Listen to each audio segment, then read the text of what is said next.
के पाने की, किसी परिस्थिति के पाने की जबरदस्ती नहीं करनी चाहिए। क्योंकि अगर किसी व्यक्ति के लिए आपने जबरदस्ती की, वो व्यक्ति का आपको प्रारब्ध नहीं लिखा है, तो व्यक्ति आपको नुकसान पहुंचाएगा या तो वो रहेगा नहीं, ये तो आपको नुकसान पहुंचा देगा। कोई वस्तु जो हमारे प्रारब्ध नहीं लिखी है और हमने जबरदस्ती वो वस्तु हथिया ली है, किसी तरह से भी अगर प्रारब्ध नहीं है तो वो वस्तु ये तो हमारे पास किसी हालत से रहेगी नहीं, और अगर रहेगी तो नुकसान करके रहेगी और नुकसान करके जाएगी। इसी प्रकार से कोई परिस्थिति जो हमारे प्रारब्ध में नहीं लिखी है और उस परिस्थिति को बनाने के लिए हमने तमाम प्रयास किए हैं। अब हम किसी का नाम नहीं लेंगे, यहां पर बहुत फेमस प्रसिद्ध नाम है कि जिन्होंने लाखों का दान दे रखा है, अभी दिया है, लेकिन वो उनका कत्ल हो गया, मारे गए।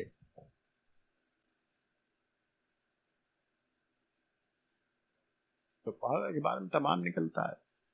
इतने फेमस आदमी मारे गए जिनका दान में नाम चलता था, जिनका दान में नाम चलता था, उनका मारे गए। आप कहोगे तो साहब बहुत बड़े दानी थे, इन्होंने ये किया, उन्होंने ये किया, उनके नाम से तो भंडारा चल रहा है, अभी आज तक चल रहा है। उनको क्यों मारा गया? भगवान ने क्या किया? देवी ने क्या किया उनके लिए? क्यों भाई? ये बता कैसे है? क्या इसके पीछे? कैसे प्रारब्ध है?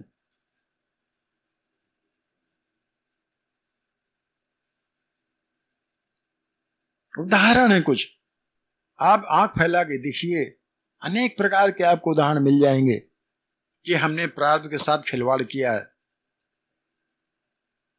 हमने भगवान के साथ खिलवाड़ किया, हमने देवी के साथ खिलवाड़ किया है, हमने अपने साथ खिलवाड़ किया है।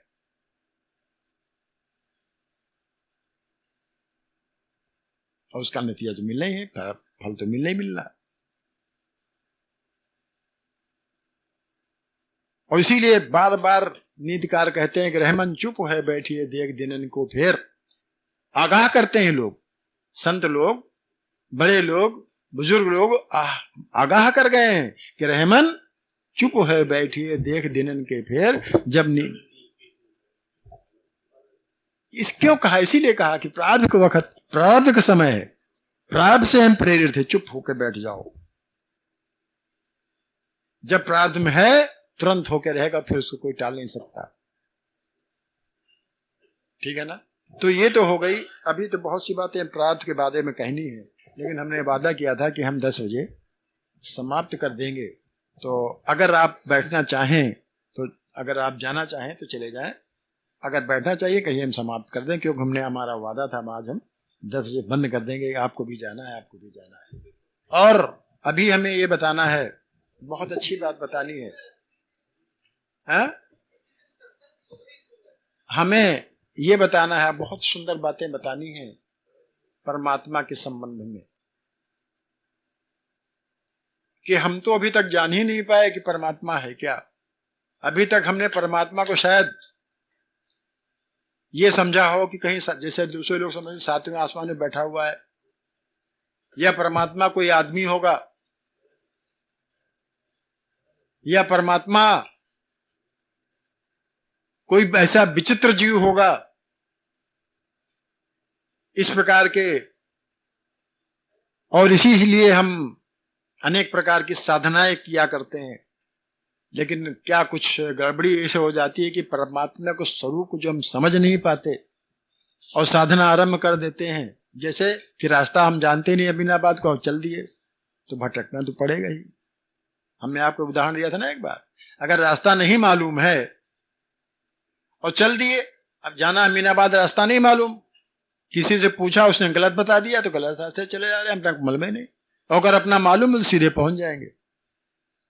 तो पहले रास्ता मालूम किया जाए, पहले तो लक्ष्य मालूम किया जाए कि लक्ष्य है क्या, लक्ष्य क्या, स्वरूप क्या, अमीनाबाद क्यों जाना चाह रहे हैं, अमीनाबाद जा रहे हैं, क्यों जाना चाह रहे हैं भाई।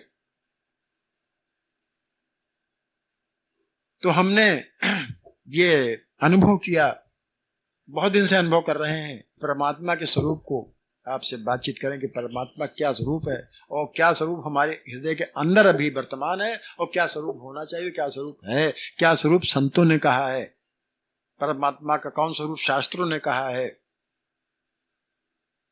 क्या स्वरूप है परमात्मा का, ये अपना एक अलग विषय है। और तब फिर साधना का विषय आता है, कौन से स्वरूप की हम साधना करेंगे।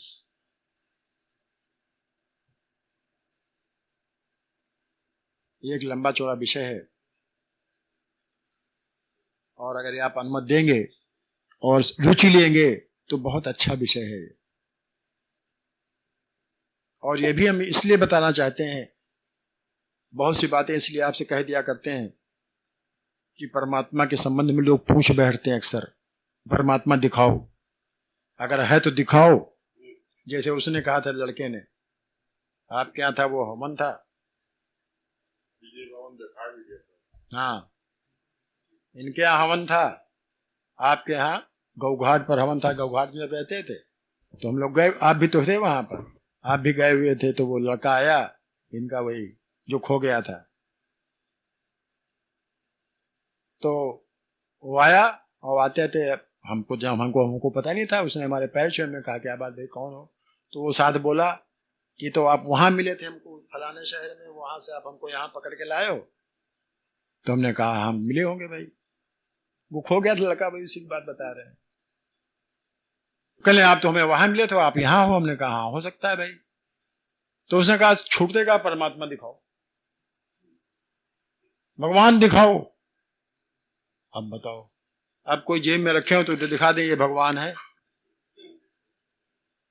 क्यों भाई?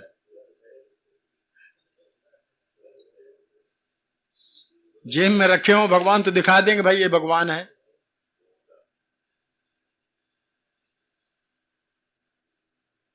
तो भगवान कैसे देखा जा सकता है? क्या इन आंखों से भगवान देखा जा सकता है? या भगवान कोई देखने की वस्तु है? या भगवान कोई प्राप्त करने की, प्राप्त है कि नहीं प्राप्त है? ये सब बातें, बहुत सी बातें हैं कि हमको भी नहीं मालूम। हम तो सोचते हैं भगवान यहाँ नहीं, भगवान वहां होगा। कहाँ? काशी में होगा, या भगवान वहां होगा जहां जगन्नाथपुरी में जाते हैं लोग, या भगवान अयोध्या में होगा, या भगवान वृंदावन में होगा। चलो भाई वहां चलें। बहुत सी बातें हैं, बहुत से लोग नहीं जानते कि वृंदावन मिलेगा या नहीं मिलेगा कहीं। तो इन बातों को बहुत ही जानना परम आवश्यक है भगवान के संबंध में। और मैं समझता हूं कि पढ़ने से इतना लाभ नहीं होता है जितना लाभ सुनने से होता है।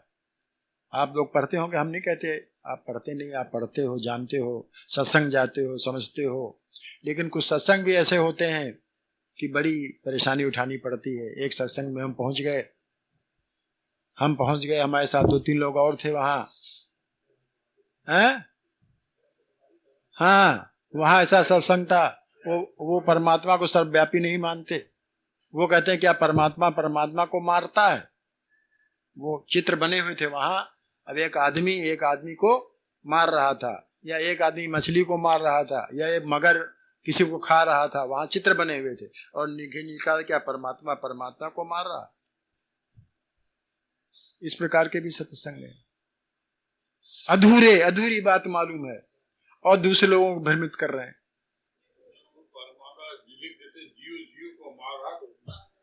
अगर परमात्मा सम्य है तो परमात्मा ये उनका विषय। अब उनको कौन समझावे कि क्यों बहका रहे हो आदमियों को? वो नहीं समझ पाएंगे कि वो नहीं थे वहां, औरतें स्त्रियां हैं।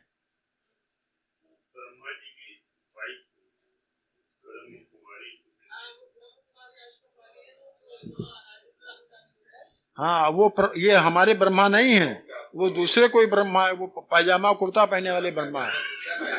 तो कम हमसे आप भूतों ने बतावे कि परमात्मा को कैसे मार रहा। कि आप ये मानते हो कि नहीं? हमने ये मानते, हमने कहा फिर गीता की ये भी बात मानो, ये तो फिर ये भी बात ना मानो, ये तो ये भी बात मानो। भाई गीता की एक बात, ये श्लोक मानते हो आप, ठीक है, और दूसरा श्लोक इसको भी तो मानो। और तुम कहते हो गीता ये श्लोक मानते, ये नहीं मानते, तो क्या बात हुई? ये तो कोई बात हुई नहीं। अगर गीता आधी मानते आधी नहीं मानते हो, अरे मानो तो पूरी मानो, नहीं मानो बिल्कुल न मानो।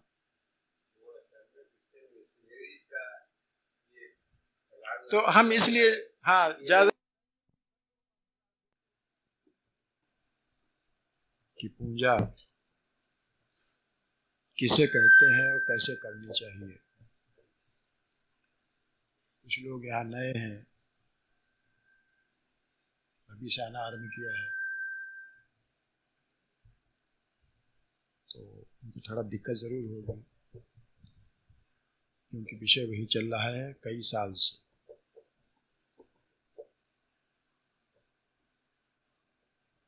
पिछली बार इसीलिए मैंने कहा था कि जिसकी पूजा करते हैं उसके संबंध में तो मालूम होना चाहिए।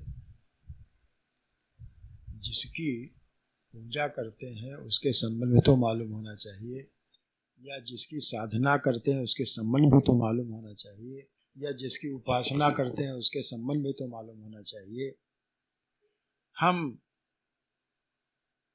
हमें ऐसा लगता कि जिन लोगों से हम बात करते हैं, जो लोग हमसे पूछते हैं आकर के, सत्संग करते हैं आकर के, जैसे अभी सत्संग, ये सत्संग ही हो रहा था, कविता पाठ, ये भी सत्संग है। अच्छी बातें, दार्शनिक बातें कहीं। और मैं समझता हूं कि अगर आप लोग यहाँ सत्संग में न बैठते होते तो इनकी बातें समझ में भी ना आती, क्योंकि थोड़ी आध्यात्मिक और थोड़ी दार्शनिक बातें हैं, और दर्शन फिलॉसफी जिसे बोलते हैं अंग्रेजी में, नहीं समझ में आती जल्दी। तो इस संबंध में जो लोग साधना करना चाहते हैं या करते हैं साधना, आइए पांडे जी।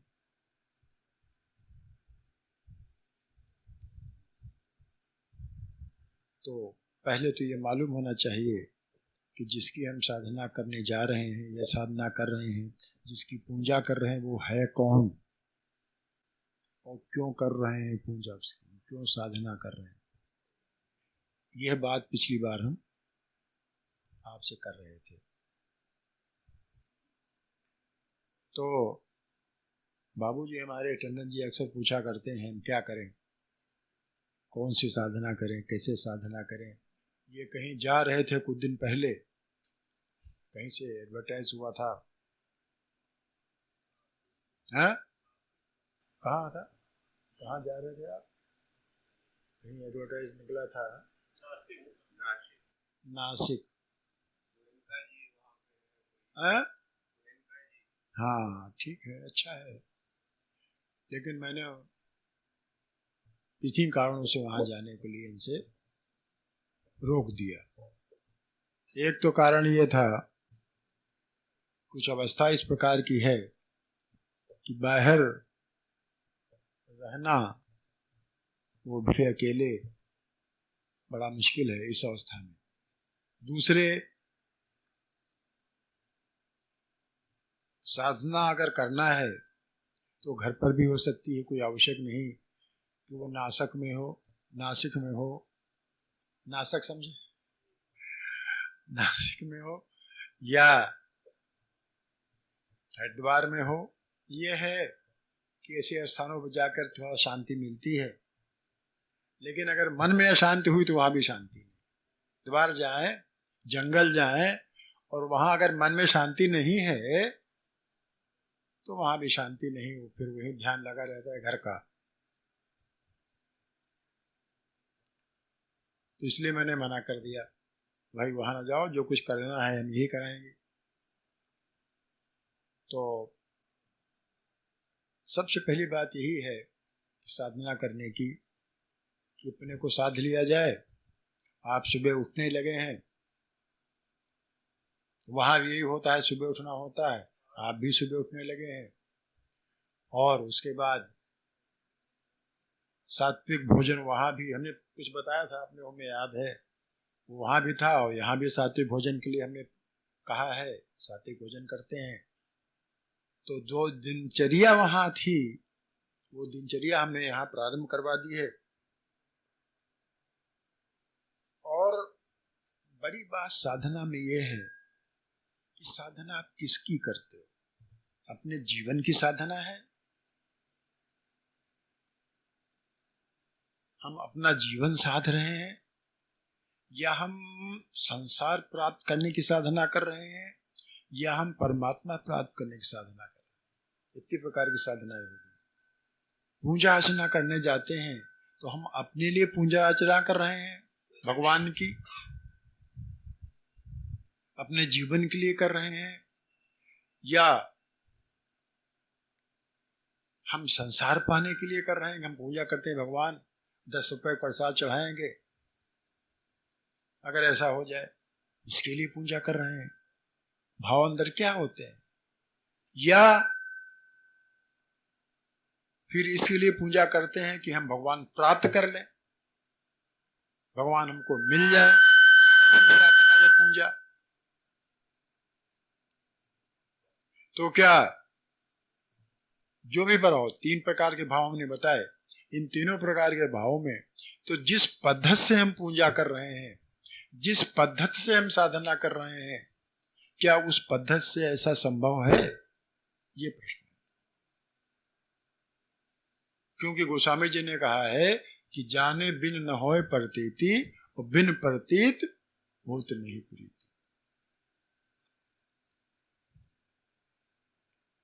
कि हम जिसकी पूजा कर रहे हैं, जिसके लिए पूजा कर रहे हैं, क्या हम उसको जानते हैं या बिना जाने ही चले जा रहे हैं? पूजा करते जा रहे हैं, बिना जाने ही पूजा करते जा रहे हैं, बिना जाने ही साधना करते जा रहे हैं। इसलिए आवश्यक होता है कि उसको पहले समझा जाए, फिर अपने साधना या पूजा का उद्देश्य निर्धारित किया जाए। क्योंकि वह कहावत नहीं, दुविधा में दोनों गए, माया मिली न राम। राम के लिए भी प्रार्थना कर रहे हैं, माया के लिए भी प्रार्थना कर रहे हैं।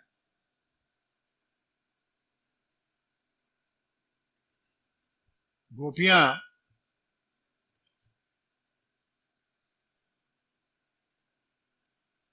यमुना नदी में थी, गोपियां यमुना नदी में थी, भगवान ने उनके वस्त्र ले लिए सब, और वस्त्र लेकर के पेड़ पे चढ़ गए।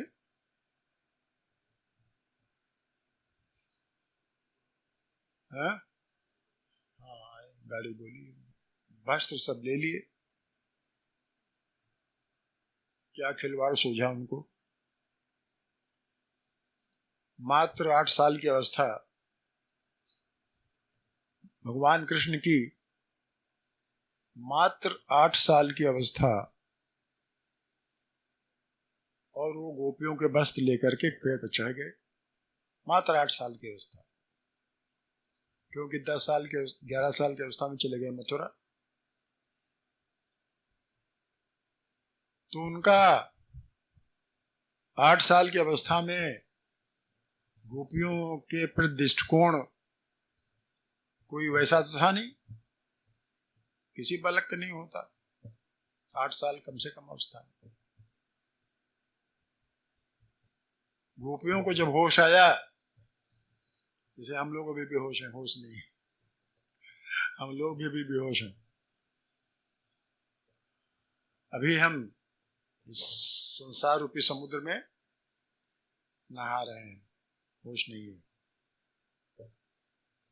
उनको जब होश आया तब देखा वस्त्र सब गायब। परेशान, वस्त्र कहाँ गए? देखा कि लीलाधर अपनी लीला में मस्त है। क्या लीला है कि बस सब ले लिए। भगवान जब अवतार लेते हैं तो लीला करते हैं, उनका अपना कोई कर्तव्य नहीं होता, उनका अपना कोई काम नहीं होता, वो तो सिर्फ लीला करने आते हैं, सिखाने आते हैं, प्रैक्टिकल करके दिखाने आते हैं। भगवान कृष्ण ने क्या किया? जिंदगी भर प्रैक्टिकल किया, अपना कुछ नहीं किया, करवाया सब, जिंदगी भर उनका यही रहा, अपना कुछ नहीं किया। महाभारत लड़ाई में भी अपने कुछ नहीं किया, लेकिन करवा सब कुछ, बचपन से ही करते आ रहे हैं। तो बोले, गोपियां बोली कि भाई क्या आपने ये सब तमाशा कर दिया है, हमारे वस्त्र दे दो। कह लेंगे पहले वहां से निकलो, भगवान कह लेंगे पहले वहां से निकलो। ये सब देखिए जितनी लीला है, इसका आध्यात्मिक अर्थ है। लीलाएं जितनी की हैं उनको उन अर्थों में मत लीजिए। जितनी कथाएं हैं पुराणों में कथाओं के माध्यम समझाया गया, कथाओं के माध्यम से समझाया गया है। भगवान ने भी जो भी अवतार लिए हैं, उन्होंने अपनी लीलाओं के माध्यम से समझाया है हम कि हमको क्या करना है, कैसे करना चाहिए, कैसे संसार में रहना चाहिए। तो उन्होंने कहा बाहर आओ। उन्होंने कहा बाहर कैसे आओ? उन्होंने कहा बाहर आइए। उन्होंने कहा बाहर कैसे आवे, हमारे तो वस्त्र आपके पास हैं।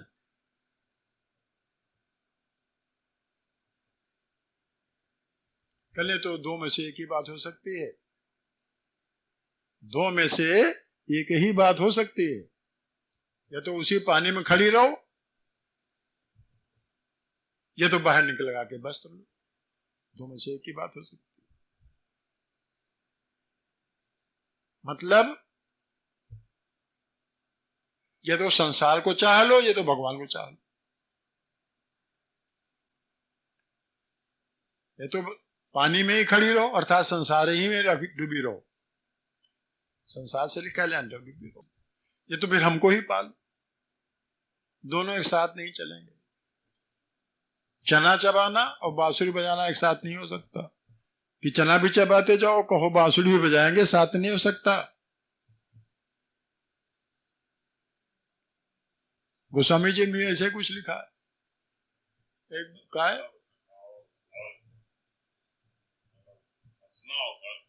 एक साथ नहीं हो सकता। हंसो भी और गाल भी फुलाओ, एक आदमी न हो भुवालू, क्या है वो, हाँ, दुई को हो एक संग भुवालू,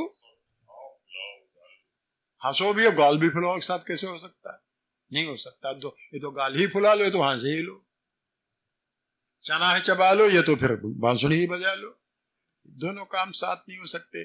संसार में भी रहो, संसार भी चाहो, संसार भी छोड़ना नहीं चाहते, और भगवान से भी मिलना चाहते, और दोनों विपरीत हैं एक दूसरे।